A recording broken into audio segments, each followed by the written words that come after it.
It's very cold, guys. Snow is falling.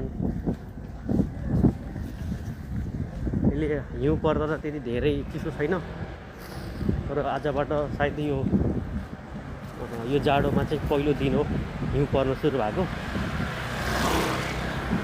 त्यति खासै रङ्ग त लाग्दैन, किनभने योभन्दा अघिल्लो जाडो हिउँमा धेरै खेलियो।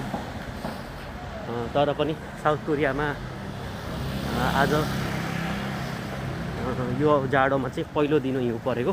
अहिले म बसेको पुरानो योङदोङको मा छु अहिले चाहिँ। आज यस्तो माहौल त्यस्तै छ, चिसो होइन। अब के गर्ने, फेरि काममा जानुपर्ने छ।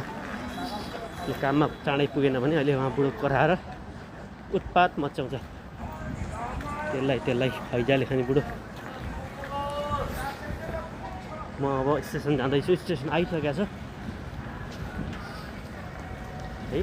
नाक पनि चिसो भएर यसले, अनि मास्क लगाएको। ल पछि भेटौँला। हिउँ हेर्ने हो पछाडि। सेतै भएको छ अहिले, भर्खरै पर्न सुरु गरेको 1 घन्टा भयो। सायद भोलि बिहानसम्म त यहाँ खुट्टा गड्ने हिउँ हुन्छ। सेतै भएको छ बाटो हेर्नु।